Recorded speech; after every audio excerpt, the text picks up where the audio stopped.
Now, with all these great changes, all these acceptance channels, all these new means of payments, what's the future of cards? Is it still relevant? Or cash? Check, I'm not even talking about check. No, it's an interesting question. And I think, to be honest, I'm asking that question to myself pretty regularly. And of course, there's no one size fits all. Different markets have different dynamics.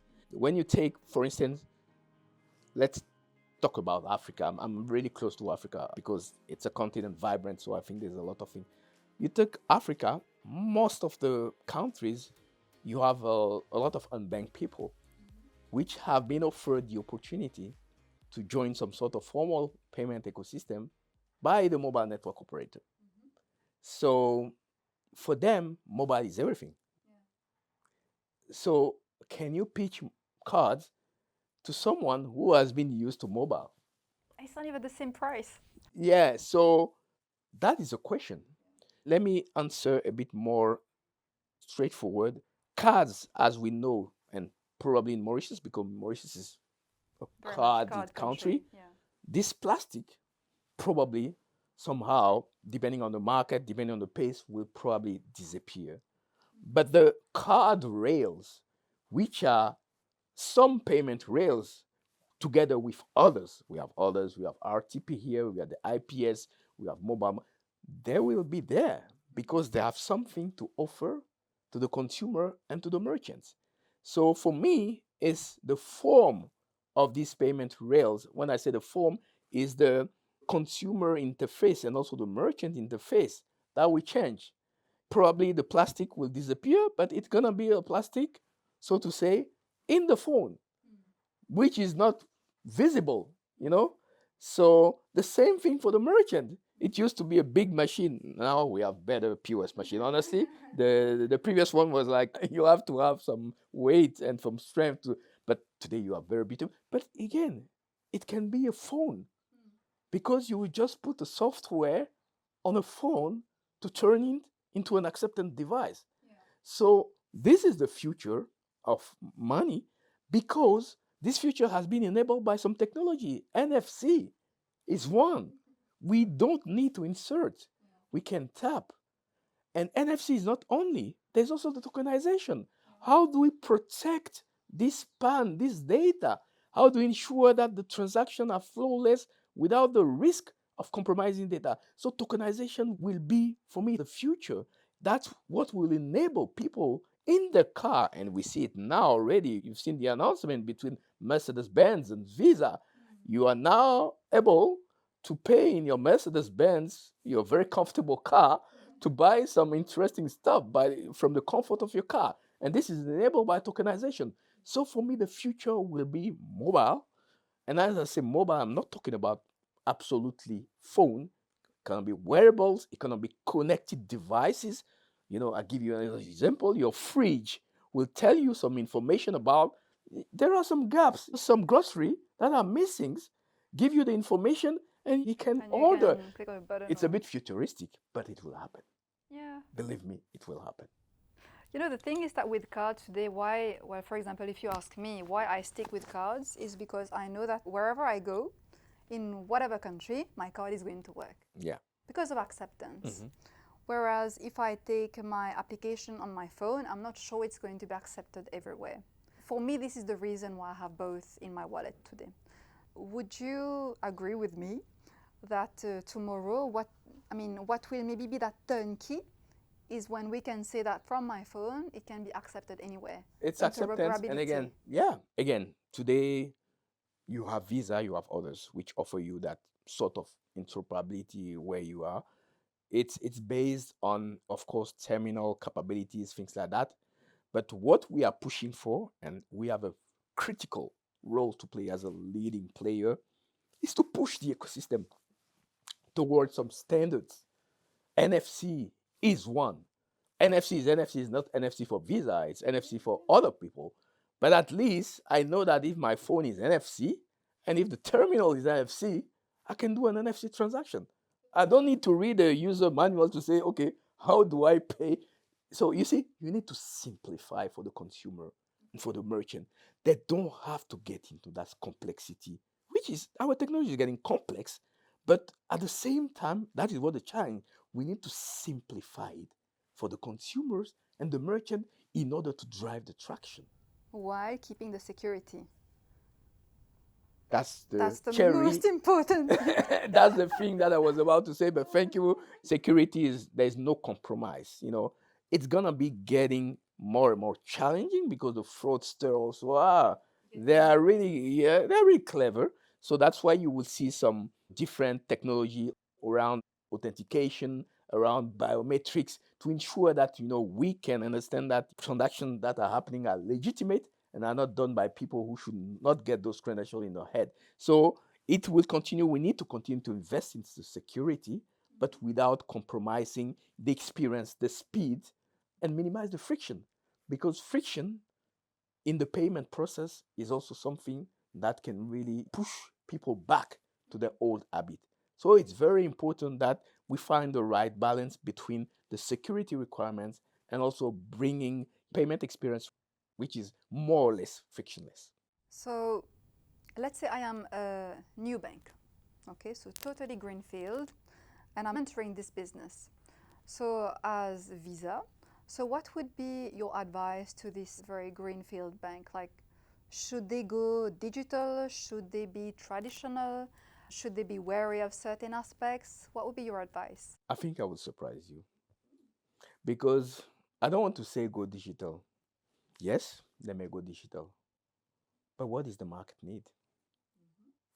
First thing, do they want to compete or challenge an existing player because they think that they have an alternative value proposal that can bring to consumer? Or do they want to untap areas where there is space and probably less competition? It's a strategic decision. Going into space which are already, let me put it like that, crowded, requires you a lot of efforts to ensure that you can position your brand and your value proposition so that the consumer say, okay, guys, I prefer that one. It takes time. It takes resources. What you call the quick wins, quick wins between codes, because sometimes what looks quick win may be a bit complex to grab. Yeah. So, but I think it's important, to understand where you want to play. Your market. Yeah, on your market. And the market is big. In your market, there's areas where you want to play. And of course, decide what is the best. How do you package your value proposal to be appealing to the segments that you want to address? And I give you an example. Definitely talking to Gen Z, right? People who are just entering into the adult period and they're just about to enter the workforce. I am not sure that the card proposal as we have today will be talking to them. It's going to be probably another more something's around the phones or other things, right? More digital. So it's clear that the new player have to make a decision, but it's clear that they cannot ignore the big trend. We all know that more or less looking at all the countries in the world, and I want to always come back to Africa because we have our specificity and we can teach a lot of things to the world. So we are leading mobile. The way mobile has transformed Africa is not the same way it has transformed other parts of the world. So it's a trend which is there that you cannot ignore as a new player. It's impossible. So for me, of course, digital, you're looking at a trend, but mainly ensuring that despite the over complexifying technology requirements, we make it more and more simple for the consumer. You see how it's stuff, right? Totally. The backbone is becoming more complex, but we need to simplify it for Apple. You need to make it Apple. Yeah. Probably it's one of the example we can use in that case. It's very difficult. So people have to understand that you have the simpler your proposition is captured, understood by the consumer about the benefits that they can get, the quicker you get some scale, some adoptions. That is critical. I like that. What about fintechs? Fintechs that are new to the industry, etc. What advice would you give to fintechs? I will give the following advice. They have something to bring to the ecosystem. They are here because there's a need. So people doesn't wake up like that. I want to create a fintech, it's because there's something that I want to address, probably which is not addressed. So I think looking at the different payment ecosystem in the different countries, I think there's space for the traditional payer, but there's space for the fintechs. They will somehow, in some cases, compete, but in some cases, they may collaborate. You know, yeah, copy. You can say it like that, because at the end, it will enable the market to be properly served. It will enable the market to scale, and I think everyone can benefit from it. So the little and the humble advice, and again, I'm not a fintech. I think the fintech owners, they have so many problems. They need to get funds, they need to mobilize funds. So they have a lot of problems. So I don't want to be tell them how they should do. But I think the humble advice is about how you can minimize your go-to-market, plans. Don't go the long route. Reuse, collaborate with existing player. Focus on your customer value proposal. Don't try to build your technology background or backbone from scratch. Probably you need to leverage on something existing and just bring your flavor, your twist, or your customization to it. So just be smart about what you have in the country in terms of assets, both from a technology standpoint, from a back office, from an operation. Are you able to really build all those competence from scratch? Probably difficult. So a collaboration, depending on the areas of expertise of some of the players, collaboration on some of the things, technology, operation, can enable them to go fast to market. So that will be the humble advice that I would give to the fintechs. Thank you. I'm sure a lot of them will be listening very carefully. I hope so. Now, with cryptocurrency and everything that we're hearing today, how do you see the landscape in the future? So, like 5 years or 10 years or even 2 years from now for. Honestly, it's a risky bet that you ask me. To be honest, I don't know, but I can play, right? How can I call them? I don't know if it's an alternative, out of the box. out of the box Yeah. payment options. We need to take them seriously, because even when you talk about blockchain technology or crypto today, we have probably how much? 300 million users, people in the world who have crypto today. It's not a small It's a amount of reality. it. So it's a reality. Yes. So I think what would be interesting is for this development to be properly framed into some regulation. So we need to frame it. It shouldn't be the jungle. So I think it's important. It will secure, if it's framed by the government and the regulatory authorities, local or global, probably it will attract more trust from people. But of course, I think those are things that we need to watch. There are probably things that will come into the future. We have our traditional payment rails, which will continue to exist, because I'm sure that they will challenge themselves. They will add more staffs, convenience to the consumer, so they will stay relevant. But we need to be very clear that there will be other options for people. And again, giving the choice to consumer is the basic of being a responsible payment player. We don't have the total experience. We may have a part of it, other people can bring and complement it to give the choice to consumer and to the merchants. But at the end, it's about how all this is facilitating money movement. It's important because money movement is a fundamental element in economic growth. So we need to ensure that all these things is benefiting the countries, but also some of the continents and even globally the earth. I think at the end, it's about building a better world where people can choose how they want to pay. Of course, it shouldn't be at the detriment of other people. It should be not risky. It should be creating value for the societies where we live. So maybe just to close our conversation, so based on your career, based on your experience, based on things that you've seen not quite liked or things that you've been amazed by, what would you consider as one major takeaway for you? And what would you also give as advice to anyone going in the payments industry, as in working in the industry? This is a very difficult question, but I will try. Again, there's nothing given, everything has to be earned.